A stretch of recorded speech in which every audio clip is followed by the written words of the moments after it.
So let's take a look at those inputs. So I'm going to scroll down here a little bit along the way and see, this scared me right here, right? Mm-hmm. There's a lot of stuff going on in this picture. Yep. Takes me back to my trigonometry days. Yep. And as somebody who has solved this before, it's not lost on me that it's not always easy to tell what parts are important in this thing that we're looking at. So doing that first time read through and not getting stuck, right? Not letting my brain shut down and saying this is too much. I don't know what's going on here. Just kind of accepting, okay, I don't know what's going on here yet, and just keep on reading through and getting to the next part. Yep. Because this other part, I ran into a bug when I was writing this program, and this image here was key for me. Just not the directions so much as the thrust power, right? And just having that visual of zero thrust to our maximum thrust. Yep. And honestly, on my first read, I really didn't make the connection between the thrust and the um turns. I don't know, for in my mind, the very first time that I read it, I was like, okay, I have to do this all in one turn. And I was like, this, how in the world do you do that? And I was like, oh, there's multiple turns. So it took me a little bit. So each turn rather, um, we have that thrust power that we can manipulate, right? Yeah. And yeah, it took me a little bit of time to figure that out. Yep. So let's jump down to our input here. And this is something else you're going to see as kind of a standard in this game. When Coding Game has inputs for us, it will highlight them. And instead of just being on this regular gray background, it highlights this in this kind of mustard yellow when we're talking about inputs. And you mentioned turns, right? So this is kind of a turn-based game. There's a beginning, but the game only ends when you meet one of the end conditions. Either your spaceship flies off, your spaceship crashes, or your spaceship lands safely. That's how we know the number of turns.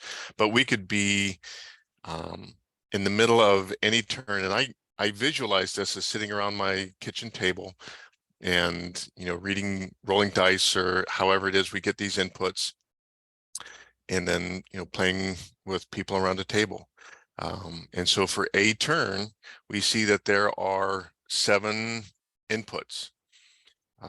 Or yeah, for one game turn, we get 7 inputs. 1, 2, 3, 4, 5, 6, 7. And there's different names for these, and we see that they're all integers or all numbers. But these are the inputs we get. X and Y coordinates are H speed and V speed, fuel. My eyes are going here. Rotate and power. So X and Y, that seems kind of straightforward to me. What are the X and Y inputs? Yep, so those are the positions. So if you scroll back up to that picture, and I know sometimes if we're not looking at graphs a lot, sometimes like which one is the x-axis, which one is the y-axis. So the x is kind of that horizontal flat ground um s- space, right? And then the Y, of course, goes vertically up and down. And so the X and the Y kind of control that position of the rover or the lander, the Mars lander, sorry. And then what about our H speed and V speed? I had to think about those for a while. Yup. So our horizontal speed and our vertical speed, right? So the H speed. Um, and yeah, so we're given this parameter of, it looks like negative 20 meters per second. Um, and then the V speed is that negative 56 meters per second. So that's kind of, I don't know, I take that as the not well, yes, as the movement that is actively taking place at any time by the rover or by the lander. Is that fair? Yeah, so if we just take a pause there at those first four inputs, when we talk about a turn, right? So we could be on turn 1, turn 4, turn 50. You know, if we were my cousin who came in and just sat down at the kitchen table to start playing this game could take a look at these inputs, and that X and Y would say, okay, well, here's on the graph where that lander is, and that's kind of straightforward.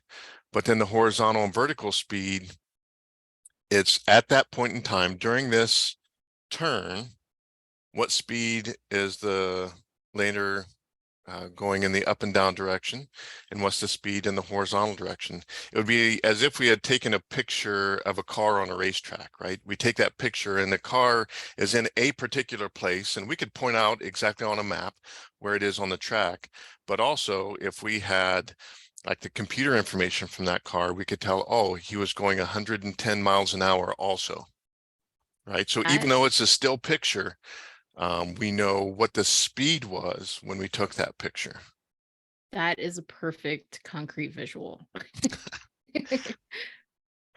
So what about our others here? Fuel, rotate, and power. So what is our fuel input? Yep. So I think we saw it for sure when we were stepping through like the different turns. And um there's like a fuel, like, I guess in order to land we need fuel, right? Or else we would crash. So kind of on that need to care. You need to care that the fuel doesn't go to zero. Um, but I did see kind of at the bottom of this too, there's a constraint on the fuel. So we don't have like an infinite amount of fuel. I think they're like all the way at the bottom of the write up. It tells you how much fuel you have, right? So fuel can be between 0 and 2000. And then after each turn, we know that there's going to be an impact on the fuel because our movement will require some amount of fuel, right? So it will Yeah, be decreased as we land. I like how Is you that introduced this constraint section. So for all of these inputs, we know something about them even before we read them in. We can be guaranteed that our X coordinate will never be less than 0 and will never be more than 7,000, right? We know that for sure. And for fuel, we know it'll never be less than 0 and it'll never be more than 2,000, right? However that can help us, we know that that input will be limited in that way. Yep. And then we have our rotation. And let me take a crack at this one. This is the angle that, like when we take that picture, this is the angle that our lander is in, right? So we start off in that perfectly up and down position. But if we chose, well, whether or not we chose, when we take that picture, we could see that lander in any one of a number of rotating positions, right? Yep. That's cool. So one question that I have is, does this rotate parameter connect at all to the gauges that we saw above? Yes. So we're going to see that rotation show up in at least two places. Okay. And I think we can see it on that dashboard also. Okay. But for the moment, let's skip that and power. If you ever saw the TV show Home Improvement, Tim the Toolman was always looking for more power. Yep. What are we talking about in this case with power? Yep. I think it's that if I recall, um it's really how much exertion is being put out in terms of combating like I don't know, combating other forces that might act upon the lander, right? Yeah. So I think of this as how big that jet is coming down, right? So that thrust, when we take that picture, um, the lander is pointed in some particular position, let's say straight up and down. The thrust is however big that rocket is, that rocket flame pointing down. If it was 0, there'd be no flame. And if the power were 4, that would be as big a flame as we're ever going to see. But it Yep. will be, use my technical terms here, it will be a discrete number, right? 0, 1, 2, 3, or 4. Any of those 5 numbers, it could be, but it is our thrust. And that could be a little bit confusing because as we jump down to our outputs, what do we see? Rotate and power. And these two things are separate, right? The outputs are what we say when it's our turn to play lander at my kitchen table. I can say 2 things.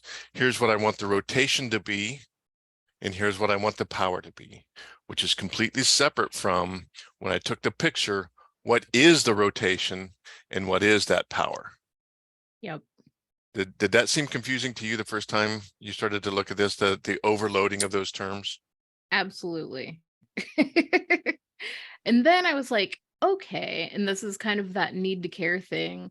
Like, I know that there are future episodes, and luckily for us, they're not going to make us care about both of these at the same time. Right. Yeah. At least not yet, right? Right. Not yet. We'll get there, and we don't need to borrow problems from tomorrow, right? We're just going to focus on what we need to work on today. So at least that gets through. So we've done a read through, taken a glance at everything the challenge has to offer. We've looked through our inputs, and we've taken a look at a couple of the outputs, right? We've not even taken a look at code yet, but I'm feeling a little bit more comfortable that at least the dining room table version of this game, I'm starting to understand a little bit. Yep, absolutely. So we're constantly lowering to the ground. We don't want to run out of fuel. We don't want to crash. Each time we're going to, change our position, possibly change our speed, and then our outputs are going to be the rotation and the power. Cool, cool. All right, let's pause the video here.